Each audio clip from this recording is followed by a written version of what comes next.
அனைவருக்கும் வணக்கம். இன்றைக்கி நம்ம சேனலில் எஸ்பிஐயில் ஒரு முக்கியமான ஒரு அப்டேட் கொடுத்துருக்காங்க. அதை பற்றி தான் பார்க்க போகிறோம். வாங்க வீடியோக்குள்ளே போகலாம். இதனால் வரைக்கும் ஆன்லைன் ஷாப்பில் ஒர்க் பண்ணதில் யாருமே ரீஃபண்ட் கொடுத்தது கிடையாது. எஸ்பிஐ மட்டும்தான் ரீஃபண்ட் கொடுத்துருக்காங்க. அந்த ரீஃபண்ட் கொடுத்துமே நிறைய பேர்த்துக்கு ரொம்ப நாளாக அமௌண்ட் வரலன்னு சொல்லிட்டு ஒரே கம்ப்ளைண்ட்டாகவே இருந்துச்சு. அதுக்கு முற்றுப்புள்ளி வைக்கிறதுக்காகத்தான் ஒரு ஆப்ஷன் கொடுத்துருக்காங்க. இப்போ யார் எல்லாமே ரீஃபண்ட் கொடுத்துருக்குறீங்களோ அவங்க எல்லாமே உங்கள் ஐடியை லாகின் பண்ணிடுங்க. உங்கள் ஐடியை லாகின் பண்ணி இப்போ எஸ்பிஐயில் யார் எல்லாமே ரீஃபண்ட் கொடுத்துருக்குறீங்களோ அவங்க எல்லாமே உங்கள் ஐடியை லாகின் பண்ணுங்கள். உங்களுக்கு சப்போஸ் உங்களுடைய ஸ்டாஃப் ஐடிக்கு இது தெரில அப்படின்னா உங்கள் அப்ளைனருக்கு இது ஆக்டிவ் இருந்தாங்க அப்படின்னா அவங்ககிட்ட கேளுங்க. அப்படி இல்லை அப்படின்னாலும் லாகின் பண்ணுறோம் பார்த்தீங்களா, இந்த மாதிரி லாகின் பண்ணுற இடத்துல ஃபர்கெட்னு ஒரு ஆப்ஷன் இருக்குது பார்த்தீங்களா, இந்த ஃபர்கெட் கொடுங்க. ஃபர்கெட் கொடுத்துட்டு உங்கள் மெயில் ஐடி கொடுத்தீங்க அப்படின்னா உங்களுக்கு லிங்க் உங்கள் மெயிலுக்கே வரும். அதை டச் பண்ணி ஓப்பன் பண்ணினீங்க அப்படின்னா நியூ பாஸ்வேர்டு க்ரியேட் பண்ணுறதுக்கான லிங்க் அதிலே இருக்கும். அதில் நியூ பாஸ்வேர்டு போட்டு சப்மிட் கொடுத்துட்டு திரும்ப உங்களுடைய ஸ்டாஃப் ஐடியும் உங்களுடைய பாஸ்வேர்டும் போட்டிங்க அப்படின்னா உங்களுக்கு ஐடி லாகின் ஆயிரும். இந்த மாதிரி ரீஃபண்ட் கொடுத்ததுக்கப்புறம் உங்கள் ஐடியை லாகின் பண்ணிங்க அப்படின்னா உங்களுக்கு எந்த ஒரு இதுவுமே வராது. View bank detail, update bank detail, proof upload இது தான் கொடுத்துருப்பாங்க. இதில் பார்த்தீங்க எல்லாருமே இப்போ என்ன இந்த பேங்க் அக்கௌண்ட் நீங்கள் ஃபில் பண்ணுறீங்களோ அந்த அக்கௌண்ட்டுக்கு தான் அமௌண்ட் வரும். இதுக்கு முன்னாடி நீங்கள் ஒரு பேங்க் அக்கௌண்ட் கொடுத்துருந்தா அப்லோட் பண்ணியிருந்தால் அந்த பேங்க் அக்கௌண்ட்டுக்கெல்லாம் வராது. அதனால் இப்போ நீங்கள் கரெக்டாக உங்களுக்கு எந்த பேங்க் அக்கௌண்ட்டுக்கு அமௌண்ட் வரணுமோ அந்த பேங்க் அக்கௌண்ட்டோடைய பேங்க் டீட்டெயில் மட்டும் கொடுங்க. முக்கியமாக உங்களுடைய பேங்க் டீட்டெயிலை தான் கொடுக்க. உங்கள் ஸ்டாஃப் ஐடி வச்சுருக்கிறீங்க பார்த்தீங்களா, அந்த நேம்லேயே தான் பேங்க் டீட்டெயில் கொடுக்கறது கிடையாது. நீங்கள் பேங்க் டீட்டெயில் வேறு ஒருத்தர் கொடுத்தாலும் அவங்களுடைய பேன் கார்டை மட்டும் கரெக்டாக கொடுக்கணும். நீங்கள் யார் அக்கௌண்ட்டு கொடுக்குறீங்களோ அவங்களுடைய பேன் கார்டு கொடுத்துக்கணும். அது ஒருத்தரே 2-3 ஐடி வச்சுருந்தீங்க அப்படின்னா ஒரு அக்கௌண்ட் 3 ஐடிக்கு யூஸ் பண்ணலான்னு சொல்லியிருக்காங்க. முடிஞ்ச வரைக்கும் இருந்துச்சுனாலும் தனித்தனி அக்கௌண்ட்டாகவே கொடுங்க, பிரச்சனை இல்லை. இல்லை உங்கள்கிட்ட அங்கே ஒரே அக்கௌண்ட்டு தான் இருக்குது அப்படின்னா நீங்கள் 3 ஐடி வரைக்கும் ஒரு அக்கௌண்ட்டை கொடுத்து யூஸ் பண்ணிக்கலாம்.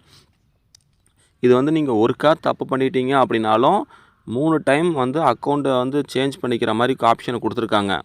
உங்களுக்கு உங்களுக்கு அமௌண்ட்டு பணம் ரிசீவ் ஆகிறக்குள்ளார நீங்கள் பேங்க் டீட்டெயிலுக்கு தான் மாற்றணும்னு நினச்சிங்க அப்படின்னா அது 3 டைம் மட்டும்தான் ஆப்ஷன் கொடுத்துருப்பாங்க. எப்போயுமே ஒரே ஒரு டைம் மட்டும்தான் பேங்க் டீட்டெயில் அப்டேட் பண்ணுற மாதிரி ஆப்ஷன் கொடுத்துருப்பாங்க. இது ரீஃபண்ட் அப்படிங்கிறதுனால மட்டும்தான் 3 டைம் நீங்கள் பேங்க் டீட்டெயில் சேஞ்ச் பண்ணிக்கலாங்கிற ஆப்ஷன் கொடுத்துருக்காங்க. எப்படி ஏன்னா ஏதாவது ஒரு இடத்துல தப்பு பண்ணிடுவோம் நம்மளே, இந்த பேன் கார்டு போடுற இடத்துல நம்பர் ஏதாவது ஒன்று மிஸ் ஆகிடும். அதனால் 3 டைம் அக்கௌண்ட் நம்பர் சேஞ்ச் பண்ணுற ஆப்ஷன் கொடுத்துருக்காங்க. அதனால் கரெக்டாக உங்களுடைய பேங்க் டீட்டெயிலாக அப்லோடு பண்ணிவிட்டு சப்மிட் கொடுத்துருங்க. சப்மிட் கொடுத்துட்டு உங்களுக்கு நீங்கள் சப்மிட் கொடுத்தோன்னே நாளைக்கு எவ்வளோ லாகின் பண்ணி பார்த்துட்டு பேமெண்ட்னு வரலன்ட்டு இருக்காதீங்க. உங்களுக்கு பேமெண்ட் வந்துடும். அந்த பேமெண்ட் வந்துச்சு அப்படின்னா இந்த இடத்துல ப்ரூஃப் அப்லோடுன்னு ஒரு ஆப்ஷன் இருக்குது பார்த்தீங்களா, இந்த ப்ரூஃப் அப்லோடு கொடுத்தோம் அப்படின்னா உங்களுக்கு நேம் ஸ்டாஃப் ஐடியிலே வந்துருச்சு. என்ன பேமெண்ட் வந்துச்சு உங்களுக்கு, ரீஃபண்டு, ஸ்டேட்மெண்ட்டு, ஓல்டு வித்ரா இந்த மாதிரி இருக்குது பார்த்தீங்களா. இதில் நீங்கள் ரீஃபண்ட் செலெக்ஷன் பண்ணிவிட்டு உங்களுடைய பேங்க் ரிசீவ் ஆன இது இருக்குது பார்த்தீங்களா, உங்களுக்கு பேங்க் ரிசீவ் ஆனதை நீங்கள் ஸ்க்ரீன்ஷாட் எடுத்தாலும் சரி, இல்லை பேங்க்கில் போய்ட்டு உங்கள் பாஸ்புக்கில் என்ட்ரி போட்டாலும் சரி, ஏதாவது இதில் ஒரு ஃபோட்டோவோ ஸ்க்ரீன்ஷாட்டோ எடுத்து அப்லோட் பண்ணிவிட்டு நீங்கள் ஃபீட்பேக் என்ன கொடுக்குறீங்களோ கொடுத்துட்டு சப்மிட் கொடுத்துருங்க.